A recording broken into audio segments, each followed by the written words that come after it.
Namaskaram.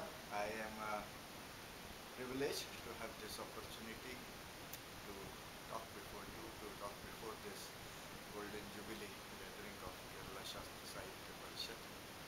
I want to communicate to you some of my ideas about democracy, about ecology, about social equality.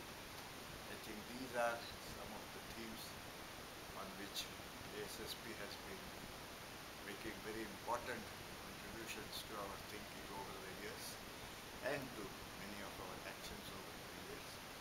And I am very happy to have this opportunity.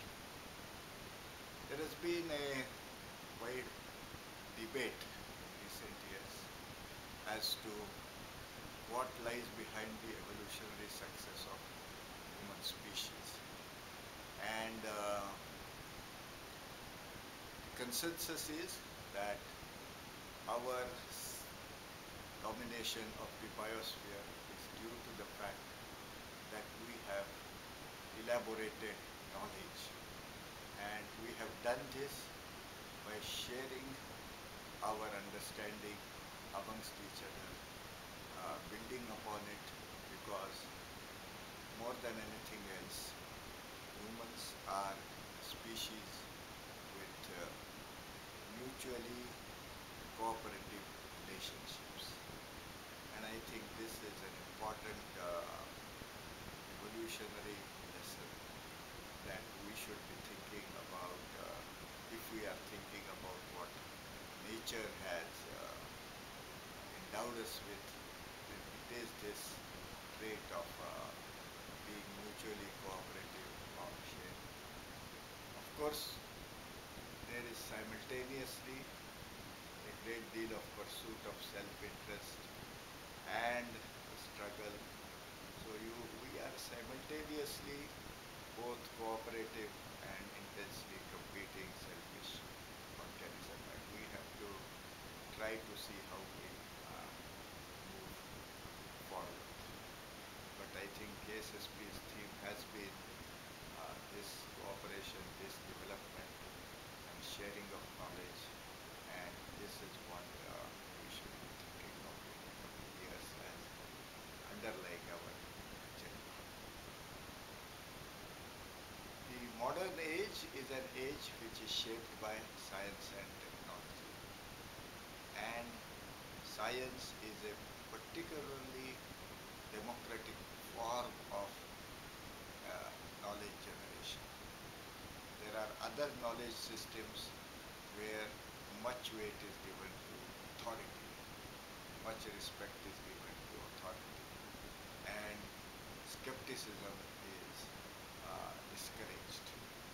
But J.D. Bardolk, perhaps an important spirit behind founding of KSSP, has a very interesting definition of science. He says, science is a skeptical enterprise, that you should not accept anybody's authority other than that of the facts.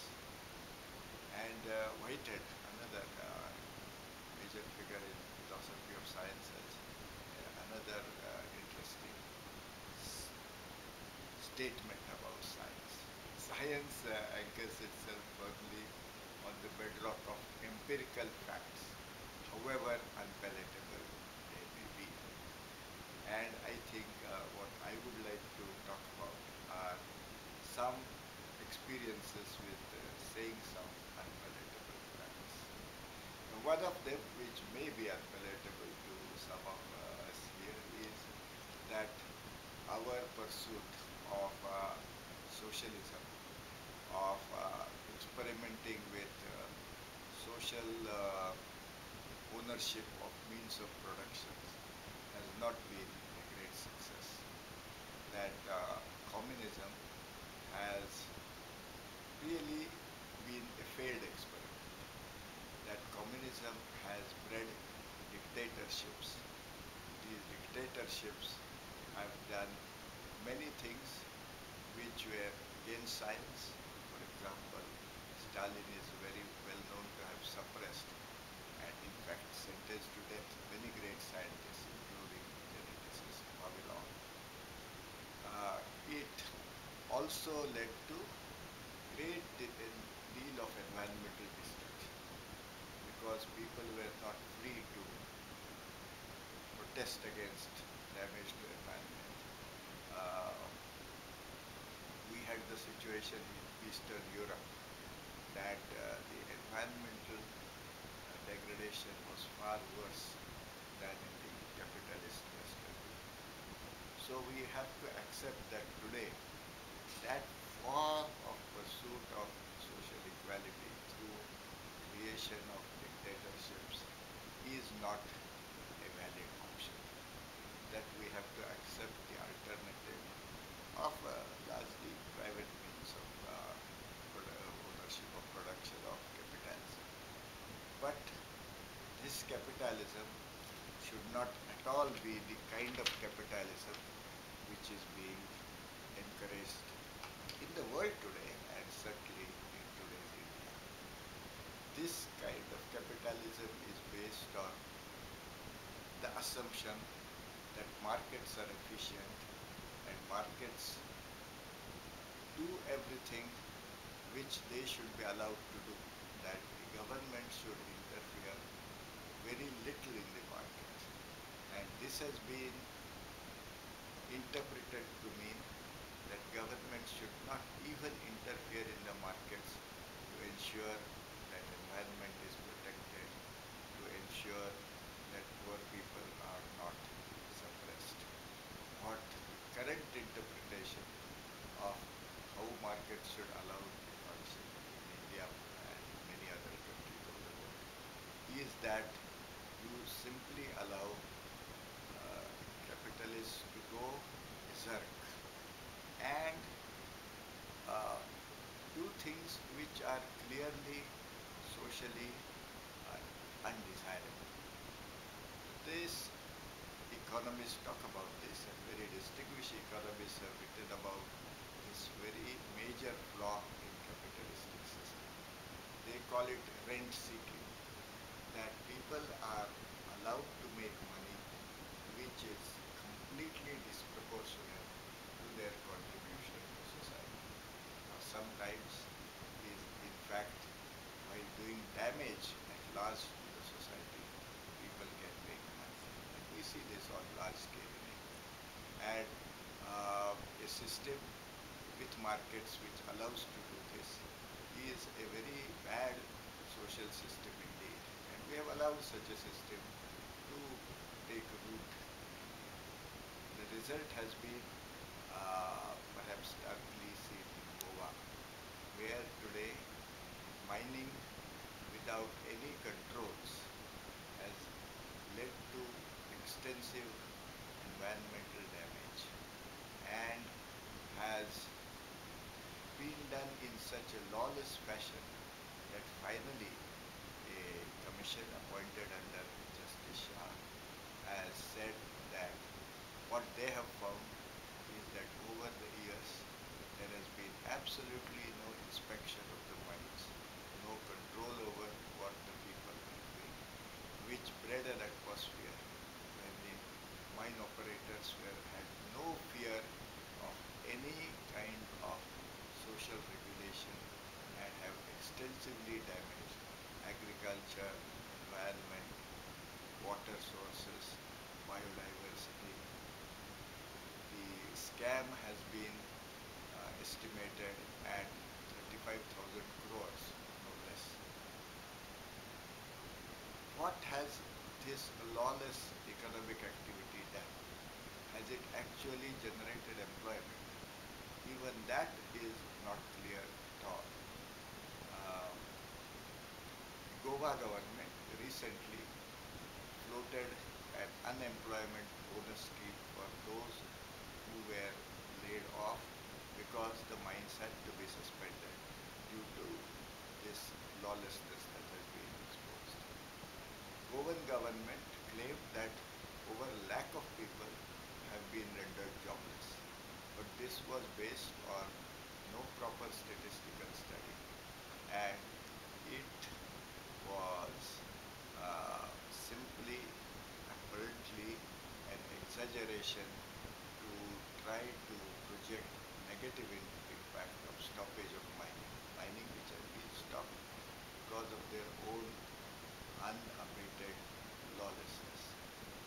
In the first month after declaration of this scheme, instead of more than a lakh people who were employed, who were supposed to apply, only 18 people applied. So what was going on in Goa has clearly come out to be economic growth which was both lawless but probably also jobless. In these mines, using huge machines, modern technology has given employment to very, very small number of people. So there were not many people really employed in this business, certainly in any kind of lawful way. This is, as I said, the prevalent situation, and this is not just what you see in Goa, but all over the Western Ghats.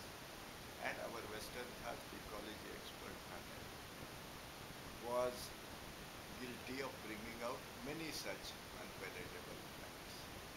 And because we brought out many such unpalatable facts, you are aware we have been engaged in a large debate, large controversy in recent months. But I think this is a very healthy debate. And let us look at what we propose from the Western Ghats Ecology Expert Panel. See, what we proposed was entirely within the framework of existing laws, existing constitutional provisions of protecting the environment and uh, empowering the people to take decisions going down to the lowest level of democracy. We have, for example, laws like the Forest Rights Act, which gives powers right down to the Grama Sabhas, and the 73rd, 74th amendments to Constitution about democratic evolution also talk about going down to ward sabhas to involve people in decision making. What we have recommended is exactly within this framework, and our recommendations was that what we suggest should all be taken to people down to the ward sabhas, gram sabhas, and proper decisions taken. So let me now outline the agenda that Western Ghat Ecology Expert panel spelled out, which might be a useful agenda for the workers of KSSB to consider in the years to come. And let me quickly go over this agenda. What we stress is that we need to, firstly, importantly, improve our environmental governance. And improving this environmental governance will require a number of steps, which, as I said, are all within the framework of existing laws. We must start strictly enforcing the environmental protection laws such as Air and Water Act. We have these laws on statute for maybe 25 years or more, but they have never been effectively implemented. We must start. When people are protesting against pollution, pollution which is beyond legal limits, their protests are being suppressed today. What we need to make sure that this does not happen, but in fact they are encouraged to protest and draw attention to pollution, which is clearly, in almost in every case, people are protesting beyond any legal limit. Importantly, the local bodies, the Gram Panchayats, Taluk and Jilla Panchayats, Nagarpalikas, Mahanagarpalikas, they must be involved in making decisions on environmental issues. We have in Kerala the excellent example of the Rachimada Panchayat, which has gone ahead and taken important decisions, as was their full authority on environment related issues within their panchayat's jurisdiction. This should become a precedent for every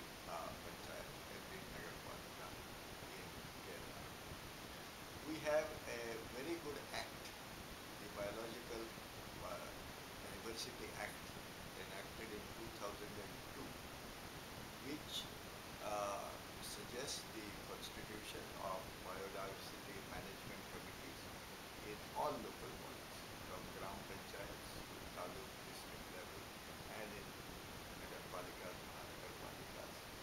And these uh, biodiversity management committees have been given a number of powers by the Act. Now, including powers such as charging collection fees, being involved in impact assessment of various activities on the environment. Now, in Kerala, we have some committees. I understand now in every local body there is a committee, but they have not been given powers that are given to them. We must make sure that they are empowered and begin to act as important forums to uh, take part in environmental decision making going down to the ground level.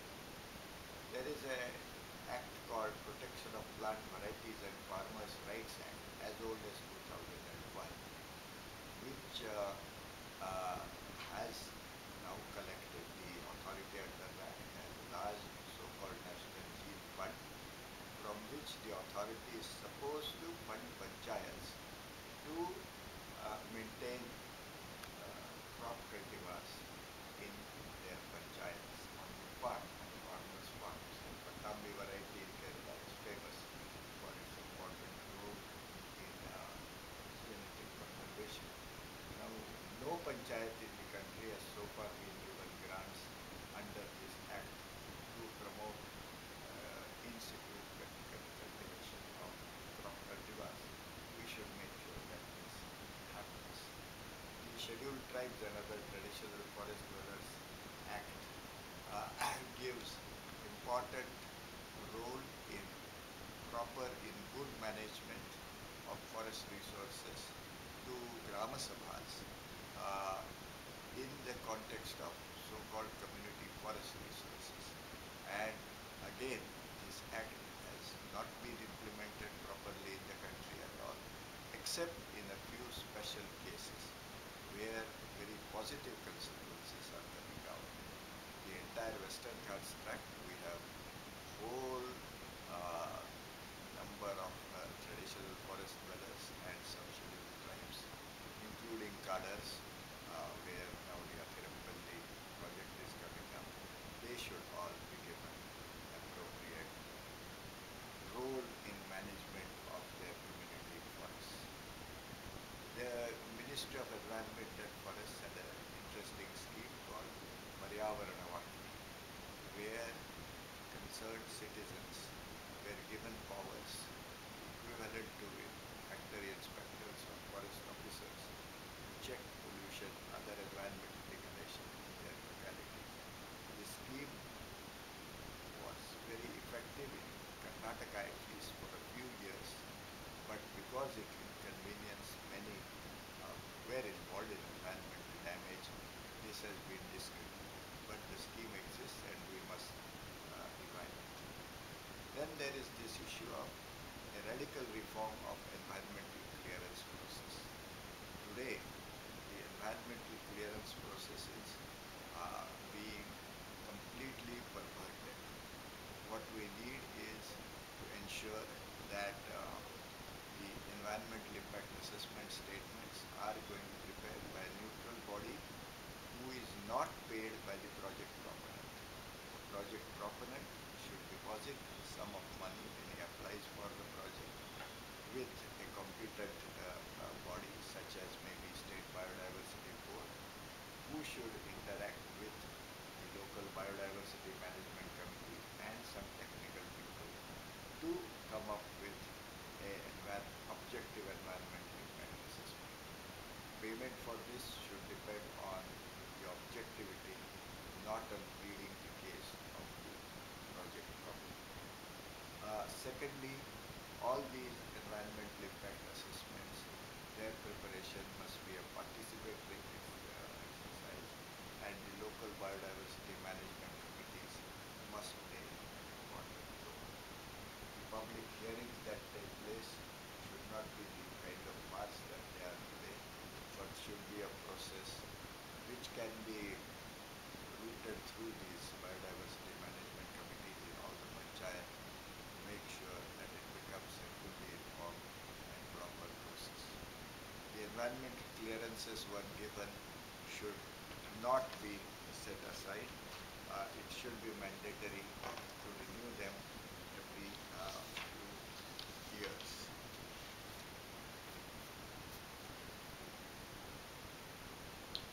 So as I was saying, the environmental impact assessment clearances, which should be subject to re-examination, renewal. Now, most important is monitoring the implementation of the conditions laid down by the Kartik environmental rules. Today, this does not happen at all. We should get all the local biodiversity management committees in all the panchayats where there will be impacts to be involved in ongoing monitoring of the compliance to environmental clearances. And finally, we should not prepare only project by project environmental impact analysis. For example, a single mine in Goa may indeed have relatively minor impact, but when you have 85 mines being mined, then the total impact is vastly greater than the sum of these small individual impacts. So we need to undertake proper cumulative environmental impact analysis each and every year. And then importantly, in the development of development plans through the Panchayat Raj system and other relevant local bodies, we must have a proper role not only to local biodiversity management committees but to the wards of and so on. Kerala had started, made very good beginnings with the Panchayat development reports, in the preparation of which again and in training KSSP played an important part. We must revive that spirit and look back to getting the local bodies involved in preparing very carefully researched at local level plans and plans which truly reflect what the local community wants. And we need to build a transparent participatory database on India's environment. Today we have very little good information available. Lot of good information is being suppressed. For example, the government of India prepared a few years ago a zonal atlas for siting of industries which looked at existing pollution loads and possible additional pollution which may be allowed in different parts of the country. After preparing this zonal atlas, which would have been important basis for planning for sustainable development, the government actually has suppressed this. Now this kind of suppression must cease. We must demand that these kind of data should be made freely available, and in fact there should be a system of transparent participatory verification of such information. The modern information community technologies with their wiki software and many other possibilities make possible certain kinds of what has been called citizen science. Uh, Australia, for example, has a scheme called Australian River Watch, where citizens are given 2 days training, and in their own localities they are continually making observations on the health of the river systems. All this information has been accumulated and put on the web, which generates a very good open, transparent, participatory database on Australian rivers. Similar systems can readily be designed and implemented in India, and of course bodies like the biodiversity management committees can become important participants in such a system, along with particularly all the projects which students do as part of environmental education in schools and colleges. Those could contribute to such a national participatory open database. So KSSP would take on the challenge of developing such a database for Kerala. said, these are a whole lot of suggestions which the